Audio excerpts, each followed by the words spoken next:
चलिए हम बात करेंगे क्वेश्चन नंबर 3 से नए कॉन्सेप्ट का। ठीक है, इसमें क्वेश्चन का थोड़ा सा कॉन्सेप्ट अलग होगा। ये क्वेश्चन कुछ अलग टाइप का है। ऐसा क्वेश्चन एग्जाम्पल में भी आपको दिया होगा। देखिए दिया हुआ है 2 अंकों की एक संख्या एवं उसके अंकों को पलटने पर बनी संख्या का योग 66 है। अंक वाला क्वेश्चन हुआ है, तो आप इस क्वेश्चन को ट्राई कीजिएगा खुद से बनाने के लिए इस क्वेश्चन को। और फिर हम एक इसी तरह का क्वेश्चन दिया हुआ है, ये वाला अंक वाला, अंक के बेस पे। तो इसको कैसे बनाते हैं तो ध्यान से सुनिएगा। सबसे पहले 2 अंक की संख्या, 3 अंक की संख्या, 3 अंक का तो नहीं पूछेगा पर 2 अंक का पूछेगा। ठीक, तो हम लोग जानते हैं कि जब अंकों को 2 अंकों को साथ में लिखते हैं, जैसे कि 10, अब 10 के बाद अगर आप 11 लिखो, 12 लिखो, तो ये जितने भी हैं ये 2 अंकों से बने हुए हैं और टोटल 99 तक लिखाएगा। एक बाद 3 अंक हो जाता है। तो इसमें जितना भी अंक है, एक इम्पोर्टेंट चीज है कि यहाँ का जो 9 होता है, यहाँ का 9, इसको हम 10 गुना 9 बोलते हैं। समझ में आया? और लास्ट वाले को जोड़ में 9 बोलते हैं।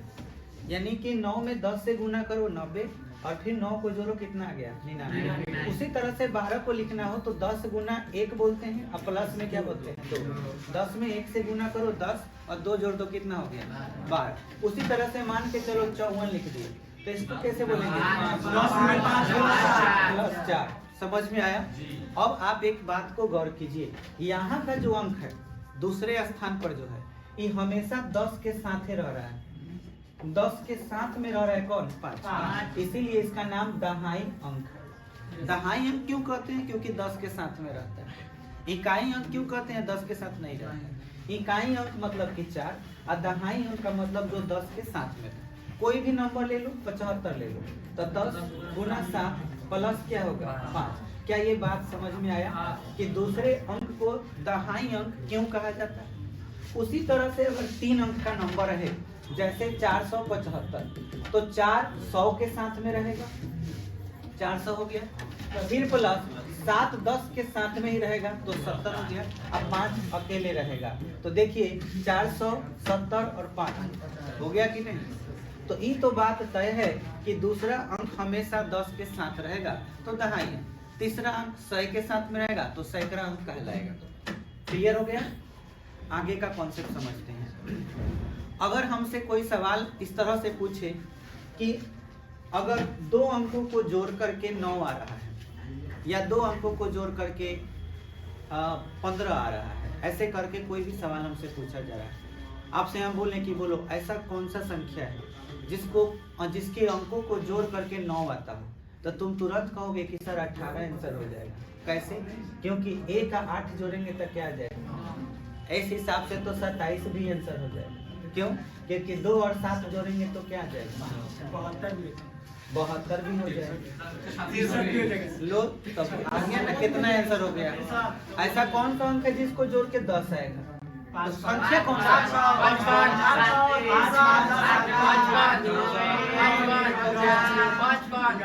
बहुत तेज, ब्रिलियंट, बहुत आप लोग बहुत इतना ब्रिलियंट है, इतना आसान सवाल कोई भी बता देगा। Most welcome. तो मैं ये बात कर रहा था कि आप ये तो समझ गए कि सवाल किसी भी तरह से पूछे उस हिसाब से हम सोच सकते हैं। ठीक है, अगर हम आपसे ये कहें कि 2 अंक का एक ऐसा संख्या है, जैसे यहाँ पे दिया हुआ है सवाल में कि 2 अंकों की संख्या के अंकों को जोड़ के 9 है, तो जैसा कि हम लोगों ने अभी आंसर सोचा, 18 हो सकता है, 27 हो सकता है, 72 हो सकता है, 36, ऐसे बहुत सारे आंसर। लेकिन थोड़ा सा यहाँ आगे ब्रेक है सवाल में। ठीक है, आगे एक चीज क्या कर रहा है समझिए, इस संख्या का 9 गुना। अब यहाँ से तुम्हारा बुद्धि फेल हो जाएगा। ज्यादा लोग तेज समझ रहा था, आंसर तो इसी में से कोई एक है, या तो 18 या तो 27। इसके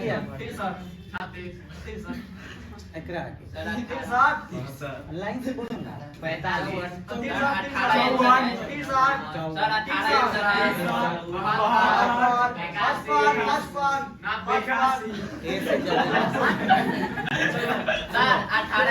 1 2 3 4 5 6 7 8 कितने आंसर हैं?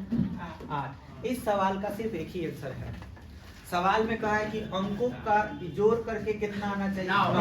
तो इस हिसाब से हमारे पास 8 आंसर है। लेकिन परीक्षा में तो ऑप्शन एक ही गुना कोनो सही रहेगा। ऑब्जेक्टिव में भी पूछ सकता है, सब्जेक्टिव में भी पूछ सकता है।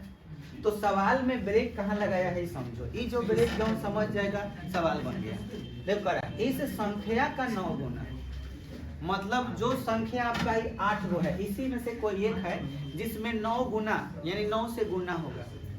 समझ में आया?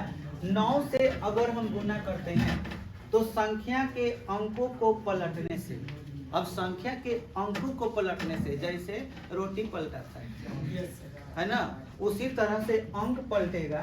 18 पलटेगा 81 हो जाएगा। देखो 27 पलटेगा तो समझ में आया? 27 पलटेगा क्या हो जाएगा?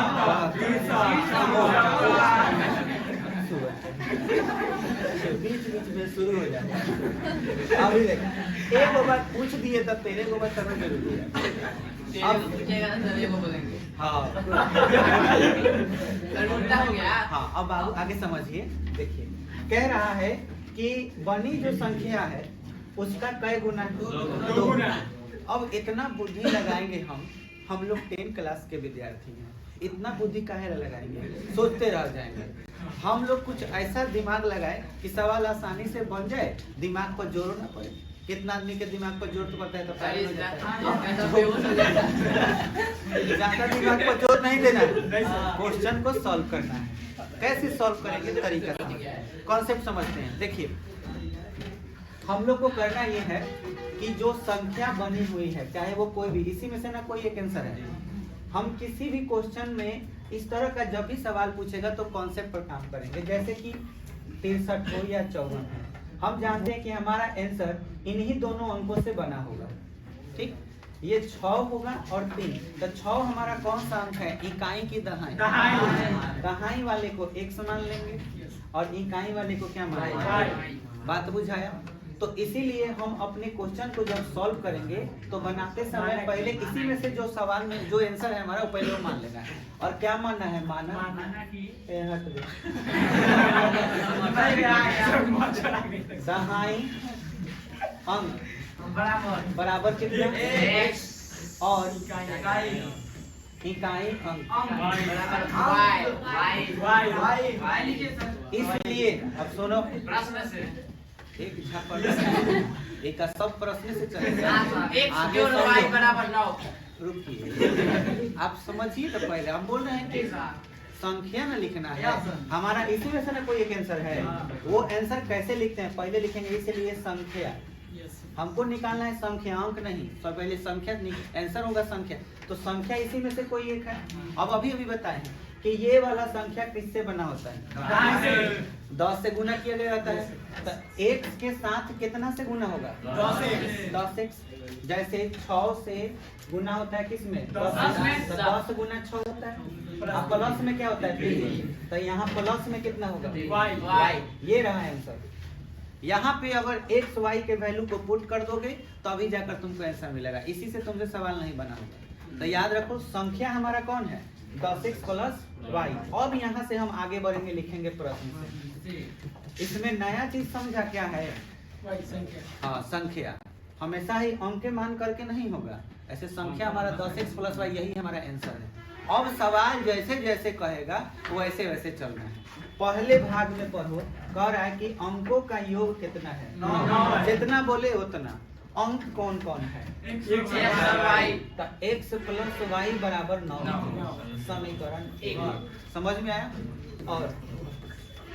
और भी कुछ कहा है, देखते हैं क्या कह रहा है। एकदम उसके हिसाब से चलना है। इस संख्या का 9 गुना। अब यहाँ तुम्हारा दिमाग गड़बड़ा जाएगा, लेकिन संख्या तो जान गए हो कि कौन संख्या है? 10x प्लस y लिख लो। इसका कई गुना? 9 से गुना कर दो। 9 से गुना 90 हो जाएगा।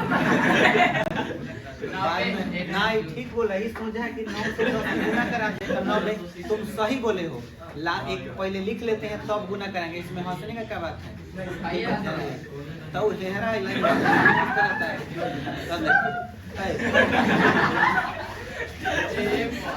और बाबू लोग आगे समझिए, बात नहीं, डिस्कशन नहीं, पहले समझ लीजिए, उसके बाद आप तजर्बे करते हैं। आइए अब क्या कह रहा है समझिए। संख्या के अंकों को पलटने से, यहाँ ठीक से समझो, सवाल में एक नया मोड़। संख्या के अंकों को पलटने से। अंक कौन है? 10x + y। नहीं, x और y। x और y। अगर मैं कहूँ कि इनको पलट दोगे तो क्या बन जाएगा? y plus x। 10 है, x है, प्लस है, y है। इसमें सिर्फ किसको बदलना है? पलटो। समझा? 10 x के जगह पे y प्लस x।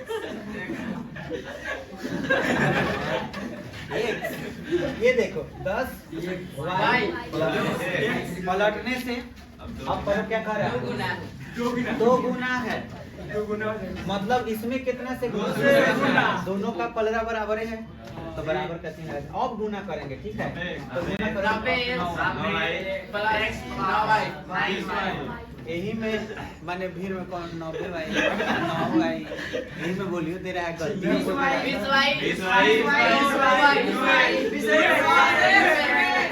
गया। अब आपको x y को एक तरफ करेंगे, y को एक तरफ।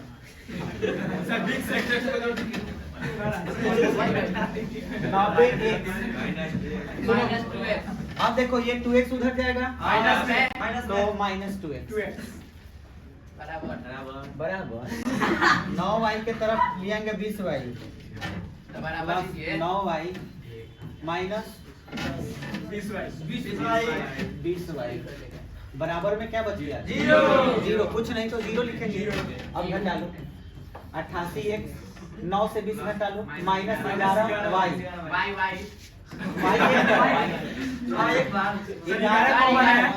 11 कॉमन है।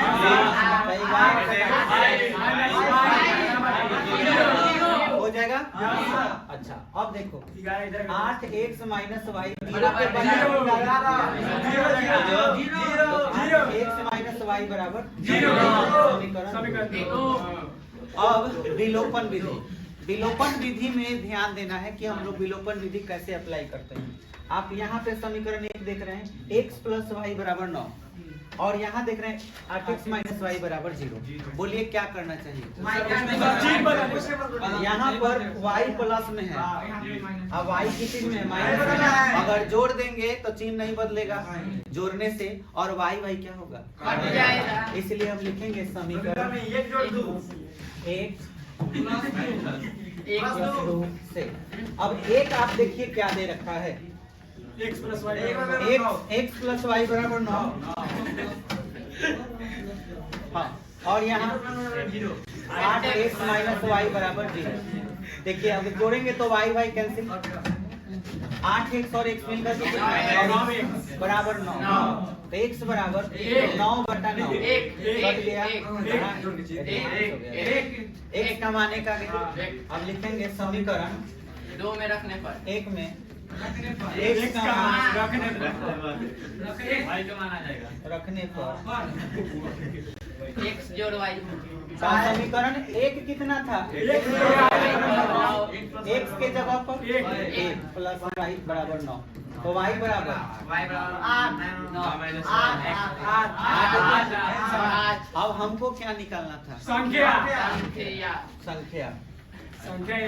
10x + y। तो संख्या हमारा हो जाएगा 10x + y। अब 10 लिखिए, x का मान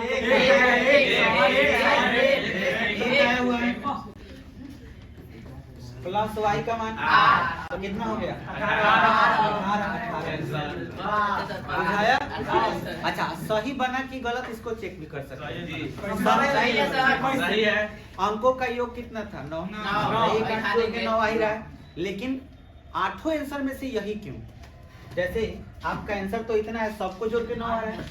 तो सवाल में एक बात बोला है कि संख्या का 9 गुना, ठीक है? तो संख्या का 9 गुना मतलब जितना संख्या आपका आंसर है 18 है, 18 का 9 गुना कीजिए। तो 18 में 9 से गुना कीजिए, कितना होगा? 162। तो चलिए हम 162 लिख लिए, मान लेते हैं। अब कह रहा है कि संख्या के अंक को पलट के 2 से गुना कीजिए। तो आप संख्या के अंक को पलटिएगा, 18 को पलटिए 81, इसका कई गुना कीजिए? 2 गुना। देखिए तो 162 आ रहा है कि नहीं? Yes sir. आ रहा है। इसका मतलब हमारा आंसर बिल्कुल सही है। बोलो क्लियर? सवाल में बोला है ना, देखो सवाल में बोला है कि संख्या का 9 गुना संख्या के अंक को पलटने से, तो पलट दिए 18 को पलटे 81 और से बनी संख्या का कई गुना है 2 गुना, तो 81 का 2 गुना क्या होता है 162। बाकी 8 गो में से 7 गो संख्या बच गया ना, कौनों में कीजिए ऐसा नहीं होगा। बात बुझाया, केवल 18 के साथ ही ऐसा होगा, इसीलिए 18 ही आंसर होगा। क्लियर हुआ? चलिए अगले क्वेश्चन पे आते हैं। अब सुनिए, आप लोग ये क्वेश्चन कर लीजिएगा, एग्जाम में ये क्वेश्चन आता है। ये उदाहरण 13 इसके बेस पे है, तो ये आपका होमवर्क रहेगा। ये उदाहरण 13 आपको आज करना है, ठीक है, इसके बेस पर है। चलिए अगले क्वेश्चन को समझते हैं। 4 नंबर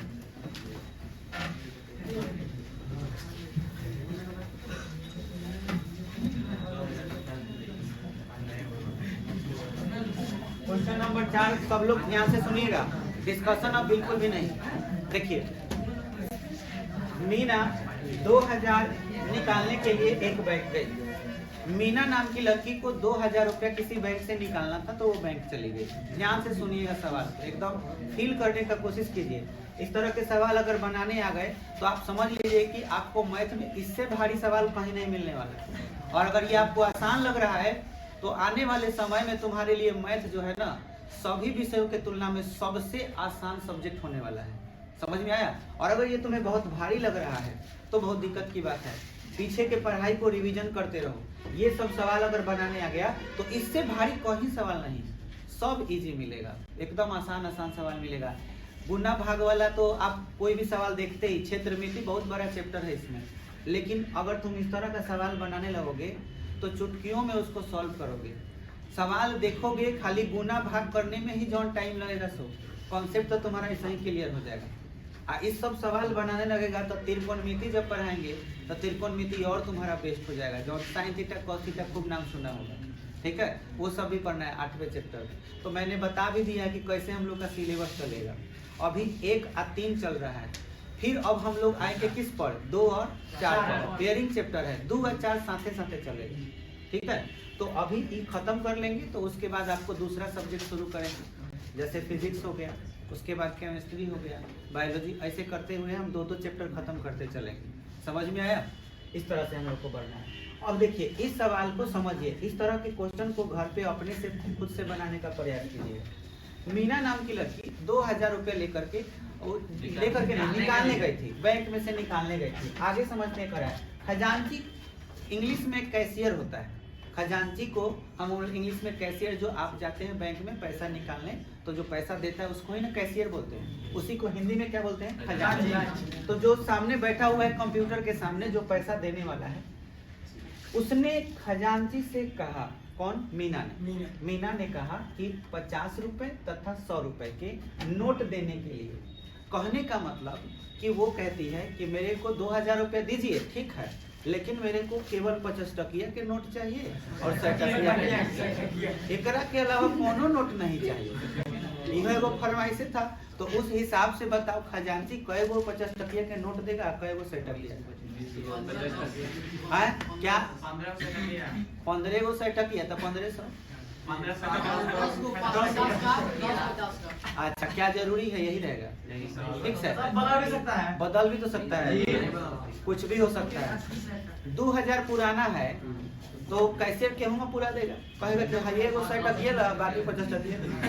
ये तो हो सकता है, हो सकता है 2 गो 100 टकिया और उसके बाद बाकी जितना बच गया 50 टकिया, सब जोड़ जाकर उसको कितना पूरा देना है, 2000। तो सवाल इसीलिए ये रोचक हो गया कि भाई खजांची से जो ये बोल रही है उस हिसाब से एकदम कॉन्सेप्ट पर चलना है। लेकिन अब देखो क्या होता है, आगे कहता है कि मीना ने कुल 25 नोट प्राप्त किए। कैशियर का किया कि 50 टकिया के नोट, 100 टकिया के नोट, कितना दिया नहीं पता, कौन कितना दिया नहीं पता, लेकिन जब मीना उसको गिन रही है तब 25 गो नोट था और 2000 रुपया भी था। अब कितना 50 टकिया के नोट था क्या पता, लेकिन 25 गो नोट था। अब कई गो 50 टकिया होगा, कई गो 100 टकिया, ये तो नहीं पता है। ये मीना जानती है और कौन जानता है, कैशियर। थर्ड पार्टी कौन है, हम लोग हैं। समझ में आया? तो कहने का मतलब फर्स्ट पर्सन और सेकंड पर्सन दोनों जानता है, थर्ड पर्सन नहीं नहीं जाता है। हम लोग थर्ड पर्सन है। हाँ। हम लोग को पता करना है कि मीना के पास आखिर कै गो 50 टकिया है और कै गो टकिया है। छीन के पार्टी करेंगे, ठीक है? हाँ, भैया। पहले छीन तो लेने दो, पहले पता करने कितना है। आइए समझते हैं। कहा कि उसने 50 रुपए और 100 रुपए के कितने कितने नोट प्राप्त किए। तो चलिए हम लोग सवाल बनाने का तरीका जानते हैं। 2 समीकरण निकालेंगे और विलोपन विधि से सॉल्व कर देंगे। फिर मीना का 50 टकिया और 100 टकिया पता चल जाएगा कि कितना है, ठीक है? चलिए हमें पता क्या करना है। सर छीन के पता ना कर लेंगे। ये भी बहुत अच्छा आइडिया है। तो पहले मीना का तलाश करना पड़ेगा। चलो बाबू ये समझिए कि 50 का नोट कितना है नहीं पता, उसी को x मान लेंगे और 100 का नोट कितना है उसको y। तो बोलिए कैसे लिखेंगे। माना 50 रुपए के नोट बराबर की संख्या बराबर कितना? अच्छा 100 रुपए के नोट की संख्या हो गया। अब हमारे दिमाग में 2 गो बात घूम रहा है, 2000 रुपया और 25 गो नोट, ये ना कौन बात जो पहले दिमाग में वही लिख डालेंगे। पहले हमको दिमाग में आ रहा है कि 25 गो नोट है तो जोड़ डाल के तो 25 होगा। तो 100 और 22 जोड़ के कितना होगा? मन करे तो इहो बात लिख सकते हैं, इहो बात लिख सकते हैं कि 2000 पूरा देना है, ये भी हो सकता है। तो कोई भी आप बात पहले लिख सकते हैं प्रश्न से पहले। अगर मन है कि 100 जोड़ के समीकरण लिखोगे और समीकरण 2 लिखना है तो उसके लिए आपको ध्यान समझना है नोट 50 टकिया के हैं। अगर मान के चलो कि 50 के नोट 10 गो है तो टोटल रुपया कै गो हुआ? 500। गुना करना पड़ा ना किससे? 10 से। तो यहाँ तो x माना गया, इसलिए 50 में गुना कितना से होगा? अच्छा 100 में गुना कितना से होगा? y से। जोड़ के कई हजार पूरा? 2000। बुझाया? समीकरण 2 अभी नहीं हुआ है, अभी कॉमन लेंगे तब होगा। तब आप 50 कॉमन ले सकते हैं। तो बोलिए x प्लस 2y बराबर 2000 हो गया। अब देखिए 50 से काटिए, 0 से 0 कट गया, 1 चौका 20, x प्लस 2y 2 गो समीकरण आ गया। अब देखिए यहाँ का x और यहाँ का x बराबर है तो 3 बदलना पड़ेगा। तो हम समीकरण 2 से घटा देंगे किसको? 1 को। तो लिखेंगे समीकरण 2 माइनस 1। x प्लस कितना है? 2y x प्लस 2y बराबर 40 और x प्लस y बराबर 25। घटाएंगे तो चिन्ह बदलेगा, माइनस माइनस माइनस, ये खत्म हो गया। अब बताइए कितना? 15। 100 टकिया के नोट 15। समझ में आया? एक में y का मान रखने पर देखा, सवाल बनाने से पहले आंसर दिमाग में आ गया। ये हुआ मैथमेटिक्स, समझ में आया? x प्लस y बराबर 25 था तो y का मान कितना? 15 बराबर 25। x बराबर हमको 3 सुनाया है, इसलिए हम लिखेंगे 50 रुपया के नोट की संख्या बराबर x माने थे और x का मान कितना है? 100 रुपए नोट की संख्या बराबर y। ये हमारा आंसर बुझा गया।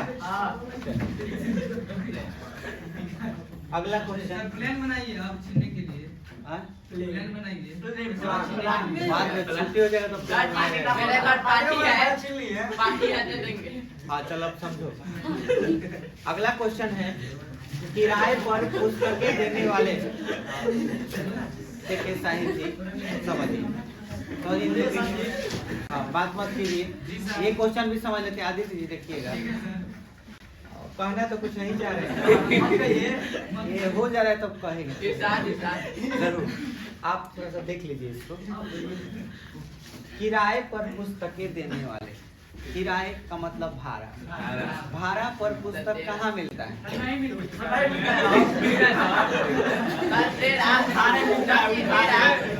उस गरीब को पता ही नहीं है कि भाड़ा पर भी पुस्तक मिला। पुस्तकालय में मिलता है, तुम्हारे स्कूल में मिलेगा, लाइब्रेरी में सर, लाइब्रेरी में। सर लाइब्रेरी में। अरे तो जब लाइब्रेरी नहीं। अपना मुंह देखा है तेरा, जब मुंह इतना खराब है कौन देगा तेरे को? हैं? सर आदमी रेगुलर तो क्लास जाएगा नहीं। सर खाली परीक्षा में स्कूल में चलो हो गया ना। ग्लोज है ग्लोज। देखिए साइड देखिए, नहीं तो मारेंगे ना। किराए पर पुस्तकें देने वाले किसी पुस्तकालय का प्रथम 3 दिनों का एक नियत किराया है। देखो पटना में जाओगे तो तुमको रियल में आपको लाइब्रेरी ऐसा ऐसा मिलेगा जहाँ पर मतलब हर तरह का व्यवस्था है। वहाँ पे कार्ड बनेगा आपका कार्ड, ठीक है, और बड़ा बड़ा लाइब्रेरी रहेगा। प्राइवेट होता है, प्राइवेट लाइब्रेरी होते हैं। वहाँ पे आप कोई कोचिंग पढ़ रहे हैं और कोचिंग पढ़ने के बाद आपको मन है कि हम तरह तरह के किताब के सवाल बनाएं, तो उसके लिए अलग अलग आपका एगो बनाया हुआ है रूम में कि आप अपना से टेबल रखा हुआ है, टेबल बनाया हुआ है, खूब बढ़िया बैठ कर के शांति से एकदम पढ़ने के लिए। बहुत सारे किताब हैं, उसमें एक आदमी भी है जो आपको किताब देने वाला है। उसमें जा करके अब 1 महीना का भाड़ा वो एक बार में लेगा। कार्ड रहेगा, कार्ड दिखाना है, अंदर जाइए, एंट्री कीजिए। पटना में ऐसा सुविधा है बढ़िया बढ़िया जगह पर। और आपको हर तरह का वहाँ पे बुक मिलेगा। आप 10 क्लास में हैं तो 10 क्लास का मैथमेटिक्स का सवाल बनाना चाहते हैं अलग अलग, तो अलग अलग बुक अपना लीजिए, वहीं पे पढ़िए। पानी पीने का व्यवस्था अंदर आपको रहेगा, सब कुछ ठीक है, पंखा वगैरह, एसी वाले भी बहुत सारे हैं। तो जिसको जो मन होता है उस हिसाब से बच्चा सब अपना तैयारी वहाँ पे करता है और लाइब्रेरी कार्ड बनाता है और जाता रहता है, ठीक है। तो इस तरह की लाइब्रेरी है आज के डेट में। अभी हम लोग के क्षेत्र में भी बहुत जल्द होने वाला है, ठीक है। इन फ्यूचर मैं भी वैसा लाइब्रेरी बनाऊंगा, कोशिश है मेरा, ठीक है। अभी देखिए यहाँ पे आपको समझना है कि पुस्तकालय का प्रथम 3 दिनों का एक नियत किराया है। देखिए इस लाइब्रेरी का अपना नियम क्या है। इसका नियम ये है कि अगर आप कोई किताब भाड़े पर वहां से लेते हैं तो वो 3 दिनों के लिए ही किताब देगा। 3 दिन के लिए भाड़ा लेगा, जितना लेना होगा, 5 रुपया ले, 10 रुपया ले, जो भी ले, 3 दिन का भाड़ा वो ले लेगा। उसके बाद प्रत्येक अतिरिक्त दिन का अलग किराया है। अब मान लीजिए कि कोई किताब लिया, तबीयत खराब हो गया, तो वो 10 दिन के बाद जाके किताब लौटा रहा है। और 3 दिन का किताब लिया था तो 10 दिन बाद जब लौटाने जाएगा तो 3 दिन और प्लस कितना दिन, 7 दिन। तो 7 दिन के भाड़ा वो अलग से जोड़ के लेगा। 3 दिन का तो दे ही चुका है। तो उसी हिसाब से सवाल कर रहा है कि नियत किराया तथा उसके बाद प्रत्येक अतिरिक्त दिन का अलग किराया है। सरिता ने 7 दिनों तक एक पुस्तक रखने के लिए कितना अदा किया? 27 रुपया। अब सोचो सरिता नाम की लड़की किताब कितना दिन रखी? 7 दिन। पुस्तकालय कितना दिन के लिए देता है? 3 दिन। तो कितना दिन ज्यादा रखी? तो 4 दिन के तो भाड़ा उलेगा। 3 दिन का फिक्स भाड़ा है जितना भी हो, लेकिन 4 दिन का अलग से उसको लगेगा। ये बात समझ में आया? तो कितने तरह के भाड़े हो गए? 2। एक फिक्स भाड़ा हो गया कि कितना लगेगा 3 दिन का, एगो 3 दिन का भाड़ा हो गया। बाकी प्रतिदिन का किराया अलग अलग है। तो जो 3 दिन का भाड़ा है उसको x मान लो। अब प्रतिदिन का जो भाड़ा है उसको क्या मान लो?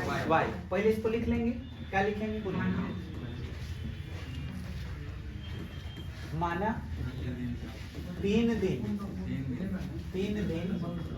का कौन सा भाड़ा? नियत भाड़ा। नियत भाड़ा मतलब फिक्स कितना? x। अच्छा, आप उसके बाद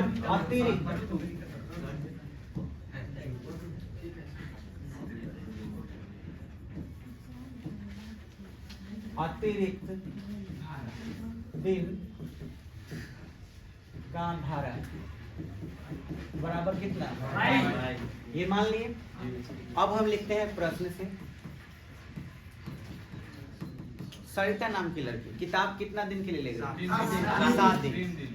7 दिन के लिए ले गई। 3 दिन के दाम कितना देना पड़ा उसको? 100 रुपया। 3 दिन के भाड़ा 100 रुपया लगा। बचा कै दिन? 4 दिन। तो 4 दिन में 1 दिन का वाई, तो 4 दिन का कितना? 4 वाई। जोड़ दिए जोड़ जाड़ के उसको टोटल कितना देना है? 27। देखो पहला समीकरण हो गया। अच्छा अब आगे पढ़ते हैं।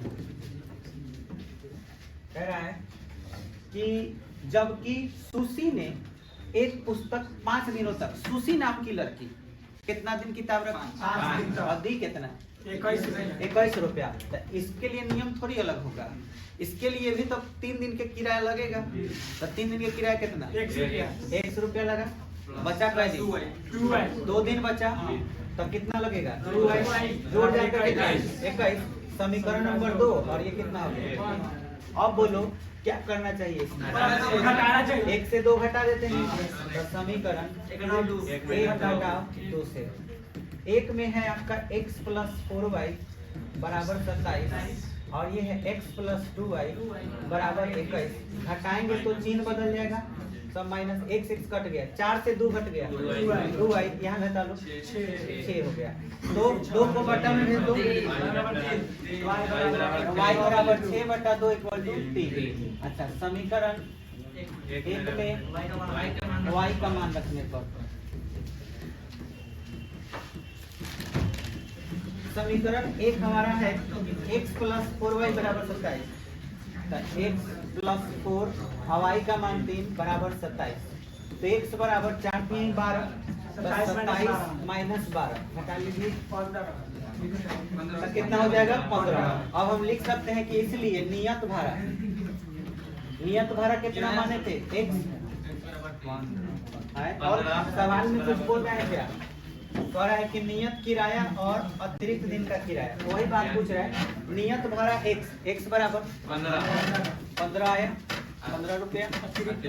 अतिरिक्त भाड़ा इक्वल टू y बराबर 3 रुपया। हो गया आंसर? आया समझ में? अब देखिए समझिए वज्र गुणन विधि। वज्र गुणन विधि ध्यान से समझिएगा। वज्र गुणन विधि, वज्र गुणन विधि में वज्र गुणन का मतलब होता है क्रॉस मल्टीप्लिकेशन। ठीक है, क्रॉस मल्टीप्लिकेशन करके आप चाहें तो इस सवाल को भी बहुत जल्दी बना सकते हैं, बहुत आसानी से बना सकते हैं। ठीक है, कैसे करेंगे इसको ध्यान से समझिए। मान के चलिए कोई सवाल हम लेते हैं उदाहरण के रूप में और उसको वज्र गुणन विधि से बनाना है। जैसे हमारे पास क्वेश्चन ये वाला भी ले सकते हैं, ज़्यादा गुना भाग करना पड़ेगा। कुछ आसान क्वेश्चन लेते हैं।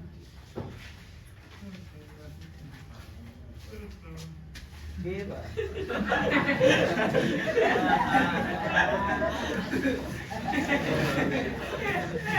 वो जानता है, वो सकारात्मक असर होगा।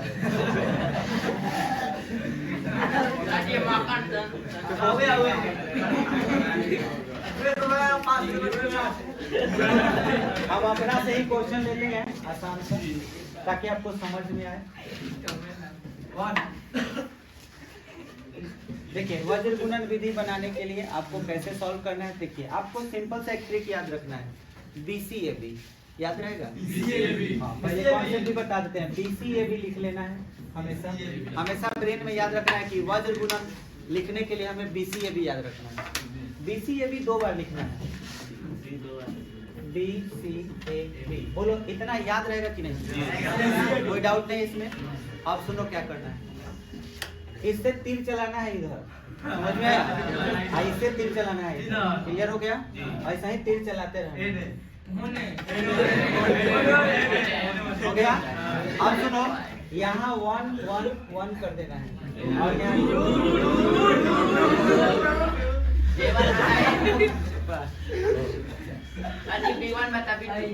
चलिए अब सुनिए ध्यान से क्या करना है। ये हमेशा आप सवाल जब भी बनाइएगा तो ये जरूर लिखना है। सवाल जब बनाए तो ये जरूर लिखेंगे और तभी सवाल बनाना है। ठीक है, इसको लिखने के बाद आपको कैसे लिखना है वज्र गुणन वो विधि बता रहे हैं, ध्यान से समझिएगा। यहाँ x आपको लिख लेना है और बराबर का चिन्ह देकर के ऐसे ही चिन्ह दे देना है और y लिख लेना है। ठीक है, इधर x का वैल्यू आएगा, इधर y का वैल्यू, कैसे आएगा समझना है। ठीक है, अब देखिएगा क्वेश्चन के 2 प्रारूप होंगे। दो प्रारूप होंगे। दो प्रारूप में आपको याद रखना है कि जैसे विलोपन का हम सवाल जब भी बनाते हैं तो आप देखिए समीकरण इसको तब हम कहेंगे जब बराबर में 27 रहे। क्या पता आपके सवाल में -27 रहे और बराबर में क्या लिखा हो, तो आपको क्या करना है, हमेशा आपको याद रखना है कि 27 हमेशा क्या होना चाहिए, बराबर में। ऐसा रहे तभी विधि अप्लाई कीजिएगा, नहीं तो गलती हो जाएगा। ठीक है, ये बात समझ में आया कि नहीं आया? इसमें किसी को दिक्कत नहीं है? चलो अब देखो क्या करना है। ठीक है, अब आपको x का जो वैल्यू लिखना है उस वैल्यू को हम सिखाने जा रहे हैं कि उसके वैल्यू को हम कैसे लिखते हैं।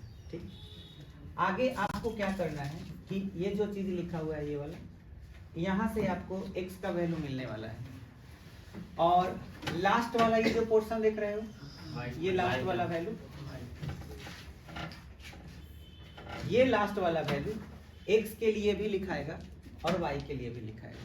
कैसे लिखाएगा समझ में? सबसे पहले x का मान निकालना है तो यहाँ से x का मान कैसे लिखेंगे समझिए। यहाँ से हमको क्या करना है कि पहले b1 से गुना कराना है किस चीज में, C2 में। बोलो क्लियर हो गया? तब b1 क्या लिख लेंगे, बोलो बुझाया? क्लियर हुआ? हम दो चीज इसमें बताने वाले हैं, ध्यान देना। कौन तुम्हें आसान लग रहा है वही जो आसान लगेगा वही चीज यूज होगा। ठीक है, b1 में गुना हुआ किस चीज से, फिर यहाँ माइनस का चिन्ह देना है। क्लियर हो गया? अच्छा, उसके बाद क्या करना है, b2 में गुना करना है किससे, बोलो ये बात बुझाया? b1 से c2 में और b2 से c1 में। अगर तुम ऐसे गुना करोगे, समझ में आया, b1 से c2 और माइनस b2 से क्या करोगे, c1, तो आगे माइनस लगाना पड़ेगा। समझ में आया? फॉर्मूला में माइनस होता है। अगर तुम माइनस नहीं लगाना चाहते हो तो एक उपाय है। उपाय क्या है? आप माइनस के झंझट से दूर होना चाहते हैं तो मैं बोला हूं ना कि दो बात बताएंगे। माइनस तब लगाना है जब आपका सवाल इस तरह का, ठीक, कहीं सवाल में आप चाहते हैं कि हम माइनस के झंझट से दूर हो जाएं, हमको माइनस का कोई प्रॉब्लम ना रहे, तो उसका उपाय है ये कि सवाल में 27 को इधर कर दीजिए और बराबर में क्या कर दीजिए, 0। समझ में आया? यानी सवाल इस तरह का दिया है तो हम ऑटोमेटिक क्या कर देंगे, x + 4y - 27 और बराबर में 0। बोलो अब तुम बताओ कि कौन सा नियम लेके चले, माइनस लेकर के यही वाला, जीरो वाला, माइनस हटा देना, वजन करना। तो अब याद रखना, वज्र गुणन विधि जब भी अप्लाई करोगे तो क्या करोगे, ये बराबर 0 करेंगे, इसमें भी इधर कर दोगे और बराबर में क्या रहना है, 0। तो अब माइनस का झंझट खत्म। ठीक है, तो अब नियम सीधा सीधा है, x लिखना है, b1 से गुना करना है किस चीज में, c2 से, फिर माइनस देना है और b2 से गुना करना है किस चीज में, c1 में। बोलो बुझा गया? फिर बटा का चिन्ह लो और इसके बाद यहाँ लास्ट में आ जाओ। लास्ट में क्या है, a1 b2 minus a2 b1, ये x का आंसर दे देगा। बोलो बुझा गया? अब ये वाला जो आंसर है, ये वाला, ये किसका वैल्यू देगा, y का। तो चलिए c1 a2 minus c2 a1, अब बाटा में फिर से यही रहेगा जो नीचे यहाँ पे है वही चीज। तो a1 b2 minus a2 b1, माने ये दोबारा देखने की जरूरत नहीं है, जो यहाँ नीचे आएगा ना वो यहाँ लिख देना है। क्लियर हुआ? अभी जब सवाल बनाएंगे तो मजा आएगा। ठीक है, जैसे मैं वही सवाल लेता हूँ जो अभी अभी बनाया हूँ, ठीक है, तो ज्यादा अच्छा रहेगा, आपको कंफर्म भी हो जाएगा कि सही बना है कि गलत। जैसे मान के चलिए हम एग्जांपल के रूप में ये वाला इक्वेशन ले रहे हैं, x + 4y = 27 है, x + 4y बराबर था, लेकिन हम क्या करेंगे, बराबर में 0। क्लियर हो गया? अच्छा, अब सर x + 2y = 1। फिर क्या था, x + 2y - 21, x + 2y - 21 बराबर में क्या हो जाएगा, 0। बुझाया? अब देखिए क्या करना है, हम बोले हैं ना कि BCA भी हमेशा लिखिएगा, लिखा गया। अब देखिए, अब आपको लग रहा होगा कि हम B1 C1 A1 ऐसे लिखें, ऐसे नहीं लिखना है, इसका मान लिखना है। तो देखिए क्या करिएगा, B1 आपको बी लिखा हुआ है, सी लिखा हुआ है, ए लिखा हुआ है, बी लिखा हुआ है। आपको ध्यान रखना है कि बी किसको कहते हैं, सी किसको कहते हैं, ये आपको मालूम होना चाहिए। जो एक्स के साथ रहे वो ए है, समझ में आया? जो एक्स के साथ रहे वो क्या है, ए है। वाई के साथ जो रहे वो बी है, और जो अकेले रहे वो सी है।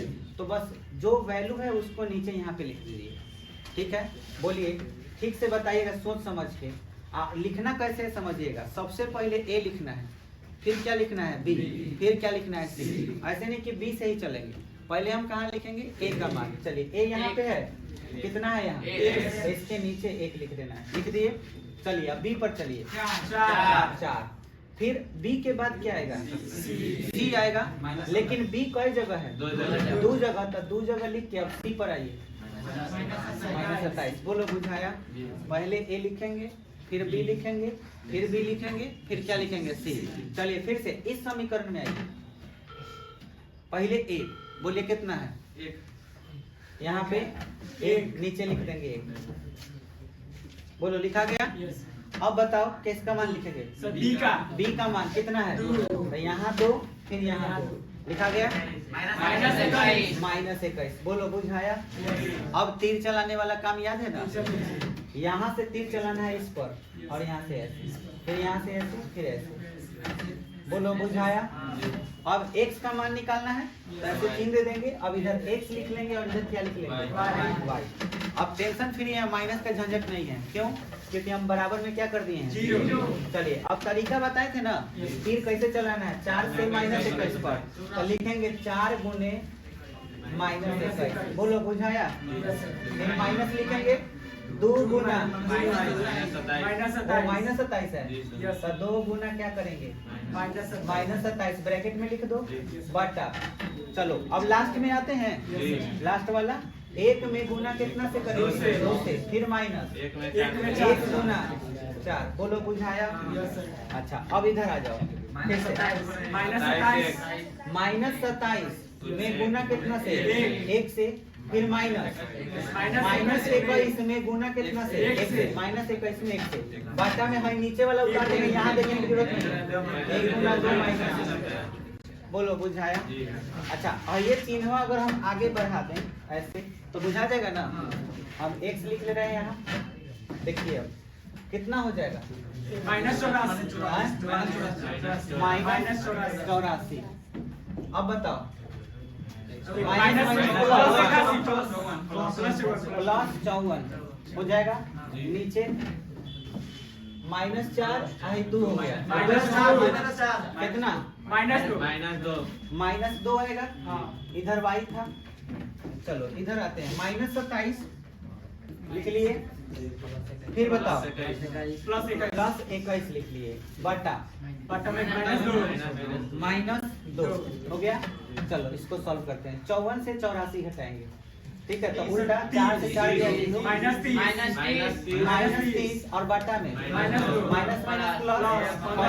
-30, x का मान बोलो 15 आया था, आंसर हो गया। अच्छा अब यहाँ 21 से 27 घटा लो, -6 बटा माइनस कट गया, कितना गया, 3। बोलो 3 आंसर आया था, हो गया। तरीका बुझाया? ये आसान है सर। हाँ तो ऐसा ही बनाना है, जो मेथड अच्छा लगे आप बनाइए। हाँ अब सुनिए, 3.5 के ये जो क्वेश्चन है 4 इसी विधि से बनाने हैं, ठीक है? लेकिन याद रहे सवाल उसी को बनाइएगा जिसका कौन सा हल हो, एक हल। तो ये बोल दिया है पहला ही कि जिसका एक हल हो उसी को बनाइएगा, ठीक है? तो इसमें चेक भी कर लेना कि किसका एक हल है। हाँ A1 बटा A2 याद नहीं है,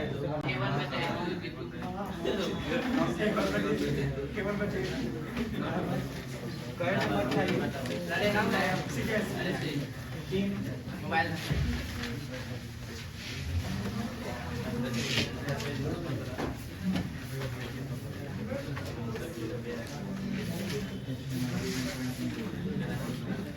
का 3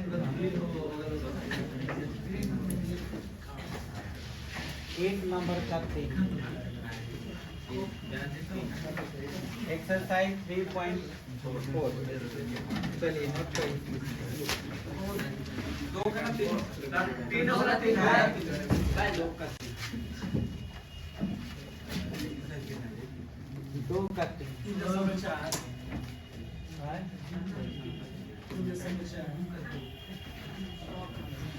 छोटा करने का